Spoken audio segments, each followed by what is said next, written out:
Now it is time for the one of one top 10. Coming in at number 10, the Vanderbilt Commodores. Pretty surprising to see. Would not have seen this coming into the preseason. But the way you beat South Carolina, and I know Lenore Sellers missed most of that game, but 31-7, ending a 16-game losing streak against the Gamecocks in Williams-Brice at night was ultra impressive to me. Combine that with how they looked in the second half of the Virginia Tech game, I think they have earned this spot in the top 10. Now, I will say, for me, there's a clear top 9 in my rankings. And then when I got to 10, it was like there's a lot of teams that could have this spot. I gave it to Vanderbilt, but now at 9 is where there is some separation. And I'm going with the Texas A&M Aggies. Now, I didn't even rank them last week. I had them in honorable mentions because I wasn't super impressed with the Utah State and UTSA performances.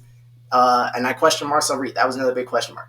Now, you've played a team I think is really good in Notre Dame in their building and won in a shootout. And look, you could question the defense allowing that many points to Notre Dame. That's fair. I think Mike Elko could figure out defense over the course of the year. But now that I know what Marcel Reed can do and get the ball to these explosive wide receivers with running backs that good and an O-line that can do what it can do, I now have a lot of confidence in the Aggies, enough to put them in my top 10.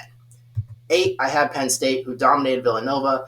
And look, is there still preseason expectation baked into Penn State? Yes, but you've mostly dominated inferior competition, which I could ask from you. You seem to be getting better. And yeah, we're going to find out real soon in a couple weeks when you host Oregon. I cannot wait for that game. 7 is the Oklahoma Sooners. We just broke down their team. We talked about how impressive their win had been against Michigan. That still holds weight, and Michigan looked great this week. So that's still a really solid win. Defense looks to be one of the best in the country on a short list of teams I would put in that conversation. And we think John Mateer, at least I do, is a really good quarterback. They're at 7. And if they beat Auburn, adding a second really strong win, who knows how high they could climb next week.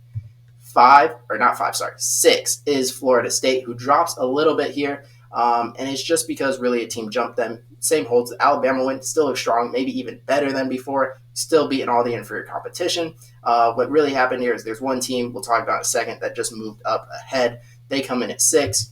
5 is Oregon, who did, 34-14 against Northwestern. It was 34-0. You put in the backups. Northwestern scored a couple of times at the end. But this team, the defense, like I said, it's Oklahoma in the conversation with teams like Oregon, Ohio State, Texas, LSU. Like, those are the 5 I'm looking at right now for best defense in the country. Dante Moore, now the Heisman favorite. I'm so mad I didn't pick him to win the Heisman. I put him second. Instead, I picked him second and Cade Klubnik first, which looks terrible now. I was so close to picking Dante Moore. I'm not saying he's going to win it, but I really wish that would have been my pick instead of Klubnik. It took one game into the season. I was like, I should have gone Dante Moore, and I was so close to doing it.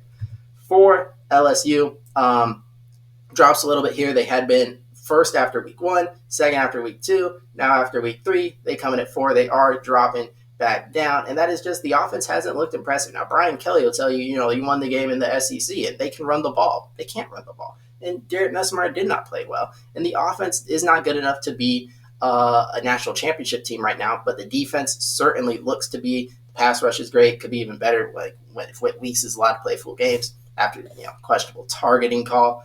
And yeah, you beat Florida, you beat Clemson. Defenses look great. I will say, we don't know if either of those offenses is even in the top half of college football. And the offense, but the same goes in reverse for the offense, because Clemson and Florida could both have really strong defenses. We'll continue to find out more about the Tigers. For now, the resume puts them at 4. Eye test-wise, I am questioning them, though. 3, this is a team I talk about jumping up. They questioned Georgia after the Austin Peay performance. Passing game doesn't look good enough. I don't believe in Gunnar Stockton. And then what does he do? He proves me completely wrong. Well, I did think they'd win, but I thought it'd be a low-scoring game. Instead, we get 44-41. He leads the drive down 38-30, over the shoulder throw, London Humphreys, beautiful, big play after big play. Proves he's the guy, proves Georgia's got their quarterback and an offense that can win a shootout. And yeah, I trust Kirby Smart to figure out the defense. Bulldogs look not as good as some of the great teams that won national titles, but they look like the cream of the crop in the SEC right now, and once again look to be a true national title contender. And at second, dropping down from number 1, is the Buckeyes. The Texas win, not as impressive as it once was. And I know you were dominant in terms of yardage-wise against Ohio, but it was closer than it should have been. 13-9 with 22 minutes left in the game maybe. So it's just questionable performance from them. And when a team like Miami crushes South Florida, who I still think is a really good team, and has the Notre Dame win, who I think is a really good team, And overall, just eye test wise, like I think looks better than Ohio State. The receivers look great. The O-line looks great. They've got the better wins. There's really no reason except for brand and like Ohio State being national champion and Miami being, Miami and Mario Cristobal being Mario Cristobal. But just watching the team, I don't see how Miami shouldn't be number one right now based off what they've done. And that is why the Miami Hurricanes, as of my week 4 edition of the top 25, are the number one team in the country. That's all I have for today's video. Make sure to let me know who are your guys' top 10 teams and who are your guys' picks for this weekend's games. If you guys enjoyed, make sure to leave a like and subscribe. Help us hit 200 subscribers on the channel. Until next time.